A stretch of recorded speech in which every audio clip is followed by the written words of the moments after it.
For me, you know, in business, I asked this question the other day. I'm so curious to get your thoughts on this. For the longest time, when I got into business, I was, you know, a younger guy, 21. I'm like, okay, very coachable. Tell me, what do I got to do? I'm a coachable guy. What do I got to do? I'm a coachable guy, super coachable. I want to make money. I'm sick and tired of being broke. My dad's at the 99 cents. Too many heart attacks. I want to get out of this. So I'm like, hey, Patrick, basic stuff. When you're doing business and you're talking to rich people at Morgan Stanley, Dean Witter, never talk religion, never talk politics, never talk sex. Just don't talk about those three things. I said, okay, guess what? Never talk politics, never talk religion, never talk sex. No problem. We're going to business. So what do you think about the political climate today, Patrick, David? Oh, what do you think? You know, well, I think this, but what do you think, Patrick? I don't know, you know, quite frankly, I think I'm trying to figure it out for myself right now, but we'll see what's going to happen, like, you know, whatever way you're deflecting and you kind of go on your phone. Hey, what do you think about God? What is your opinion on Islam or Muslim? Well, you know, for me, you know, you deflect that. Eventually you're sitting there, you're like, the people that I know at that level want to talk about those three topics. Now, sex is maybe off camera and they're kind of having fun with it, but they want to talk about politics and religion. So we, for the longest time, have been silenced, and now the ESG community, all this time they've told us to stay quiet, and they're saying what? They're talking politics, they're talking religion, and they're talking sex. Sex the way through LGBTQ, what's wrong with that? What's wrong with it? It's normal, it's normal, it's normal. No, it's not normal. Well, listen, you guys shouldn't talk about politics and sex and religion, shouldn't be doing that. And then you see this one, you know, during COVID, one pastor, Australia, a Syrian man, I don't know what his name is, Vinny, what's his name? The Syrian pastor, priest from Australia. And he was fighting all the anti-COVID guidelines, and his stuff is going viral, he's doing this. And you've seen these messages. Some of the people that stood up, they stood up because they feared God, okay? And for you, with your life, it's been interesting watching you go through your evolution of your faith. Pre-2022, former atheist, couple of the things you've said in the past, God isn't real because you can't prove it. Okay, kind of like, that was more the Malcolm X argument, right? Bad things happen to good people and good things happen to bad people far too often for God to exist. I'm the center of my universe. That's pre-2020. Then gradually you start talking about Christianity and, you know, in 2020 you made a video announcing that you were wrong about what you had said previously about God, right?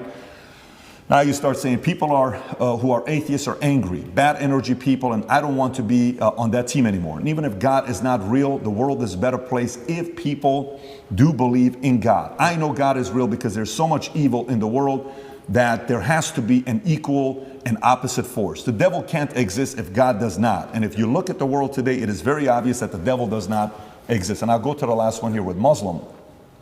Quotes from you. Christians don't have a religion anymore because they tolerate everything and stand for nothing. And by the way, I actually agree with you, the fact that they're tolerating way too much. Islam is the last religion on the planet. God is something to be feared, respected, and to prove yourself to, which means you got to earn his right. It's hey, I want to earn your right and your respect, right? How did you go, if you don't mind talking about your own evolution? Because us as men, if you knew me at 25 years old, you probably would have liked to party with me. I was a selfish guy. I was a guy you would have thought I was, right? And we go through this phase of where the selfishness kind of comes down a little bit. You still need to be selfish because you need to be driven, but to the point where you're like, listen, man, I got to really do something. And then somehow, some way, God enters. What's been your evolution of your faith, and where are you at today? Yeah, I think Newton's, I think it's third law, equal and opposite force, what you just said there is absolutely true. There has to be an equal and opposite force to all the evil in the world. And that the equal and opposite force to all that evil has to be God. And I've talked about this at length even with atheists, and I try and say that regardless of whether you're an atheist or not, you're thinking of God as a man in the sky, but you need to think of God as a concept as a whole. And once you do that, it's impossible to accept that he doesn't exist, right? I said to the atheists, I said, let's say there was 2 islands. You're shipwrecked, right? And there's 2 islands. Both of them are full of savages. On one island, you and your friend are shipwrecked. On one island, your friend goes and he crashes and they kill him and they eat him. And you go to another island and they want to kill you and eat you, but they don't because it's against their religion. Did God save your life? Who cares? Who doesn't even know the name of their God? But their God said, don't kill shipwrecked survivors. And now you're alive. So their God saved your life. The concept of God in and of itself saved your life. You owe God just for the concept of it, the idea of it. So even the idea of opposing evil as a whole is a belief in God. So you're either an evil person or you believe in God in some regard. And then once I understood that there had to be an equal and opposite force, I was raised Christian. I live in a Christian nation. Romania is actually, I think, the second or third most Christian country on earth. It's a very Christian country here. There's churches everywhere. They strongly believe.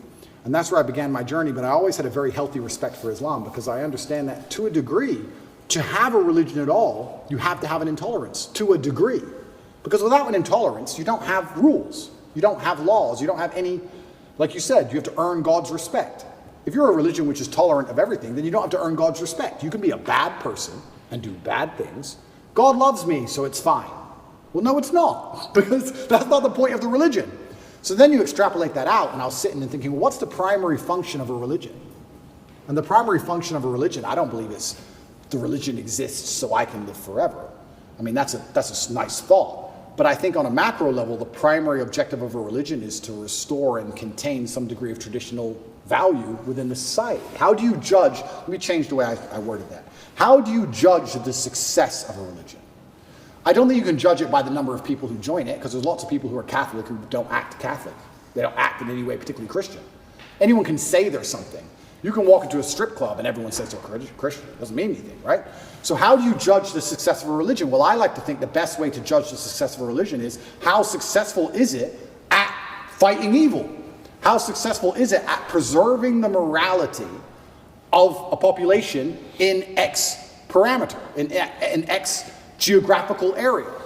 So when you look at it from that way, you can't say that Islam isn't the most successful religion on earth. It's the most successful in regards to opposing evil. It's the most successful in regards to opposing its differing viewpoints. It's the most successful in regards to having people act within the limits and the confines of what it finds to be moral and good to God. It's the most adhered to. It's the most feared. It's the most respected in most forms. And then also I'd like to think... I would say it's the most feared. Yeah, it's the most feared. But what is respect without fear? Do we respect men we don't fear? If there's a man who could do absolutely nothing to you on any level at all, you might be nice to him, sure, because we're not bad people. But would you really respect him? If you could take his chick in front of his face, set his car on fire, and he wouldn't do a thing, you wouldn't respect him. You might be nice to him because we're not bullies, but you wouldn't respect him. Respect and fear are linked. They're not always the same thing, and you can maybe have fear without respect, but it's very hard to have respect without fear. And also, I heard someone say once that we see the world as we see ourselves. If you're a thief, you think everyone's a thief. If you're a liar, you think everyone's a liar. And I kind of agree with that. I understood that. I also like to think we see religion as we see ourselves. I like to see myself as a person whose respect you have to earn. I like to see myself as a person who has strong, rigid boundaries. I like to see myself as a person who will stand up and say, no, that's wrong. I like to see myself as a person who's not afraid of being shamed by whatever community for saying, I don't agree with that particular ideal. I like seeing myself that way. So if I'm going to see myself that way, then I'm going to naturally align with a religion that operates within that form. So when I say Islam is the last religion on earth, I say it because it seems to be the only one who will stand up and say, no, we don't care. No, that's not what the book says. No. I was raised Christian, and Muslims as a whole, we have no problems with Christians. None at all. I don't want anyone to think I'm anti-Christian and like I dislike Christians. We don't have a problem with Christians. We believe in a lot of the same things. We believe in Jesus. We put more respect on the name of Jesus than most Christians do. I just don't like the idea of people saying they're a Christian and saying, but because I'm a Christian, I can do whatever I want and throw all the rules away and none of it matters. Because once you have that level of tolerance, you no longer have a religion. Islam seems to be the last religion left with parameters. If you don't have parameters, you don't have a religion at all. So the closer I found myself to God, the closer I found myself to Islam. That's just how it ended. And Andrew, speaking of fear, one could argue that Islam these days, certainly in the last 20 years with the war on terror, they've also been the most vilified. Absolutely. Right? So, you know, everything that we've seen happen with extremism and everything that's going on all over the world, how are you grappling with that? You've been a Christian for years now, Islam, everything. And you know what? That's such an interesting question, because when I was younger, especially when I was an atheist, I would sit and think, people are really doing terror attacks and doing all this crazy stuff because, you know, they're upset over a cartoon. That's so stupid. And nobody should kill anybody. Nobody should kill anybody. Charlie Hebdo, everything. Yeah, nobody should kill anybody. Nobody should kill anybody. I'll make that very clear. But also part of me is now saying, why would you want to insult the prophet for billions of people? Why would you want to do that? I don't even want to make the argument against free speech. I'm not even saying you couldn't be allowed to. This is a sensitive subject. I'm just saying, what kind of person wakes up and thinks, I want to do that? I don't know. I just don't think that's a healthy mindset. Like when I see these Satanists, and they're, especially in America, and they're doing, let's keep it on Christianity, these Satanists, and they're dressing up Jesus as gay and all this stuff, like, that's not done in any kind of good faith. There's no good reason to do that. That's done with genuinely malicious intention. And what kind of people want to do that? And then the answer by extension is, I thought America was a Christian country. So how can you have a Christian country where the prophets of the religion are mocked to the highest possible levels within the confines of the country, and it's promoted? Is that a Christian country? Doesn't seem like a Christian country to me. I don't think the same thing would happen with Islam in Saudi Arabia. I can't imagine that happening. So how can you say we're a Christian country, but everyone's mocking our God on the streets? Ha ha ha. It's on Netflix. Ha ha ha. That's not a Christian country to me. So if you're not a Christian country, then where's the religion? The religion's supposed to enforce certain boundaries. You're supposed to at least show it respect, you know? And it's also kind of interesting because in Christian countries, there's more respect for Islam than there is for Christianity. In a Christian country, name one. They still don't do it with the Islamic Prophet. Why do you think that is? It's too much smoke. It's just not worth the heat. Because people believe. And I'm not advocating for violence on any level. I'm saying that even these degenerates who are trying to destroy people's belief in God, like we've discussed earlier, because they don't want you to have any baseline morality. If you believe in God, there are commandments, yes and no. That baseline morality prevents you being an absolute slave. So they're trying to destroy it. But even those degenerates who are trying to mock and disgrace God, understand there's a point where it just backfires and, ooh, this is smoke. And they don't want the smoke. And shouldn't God be feared? I'm scared of God.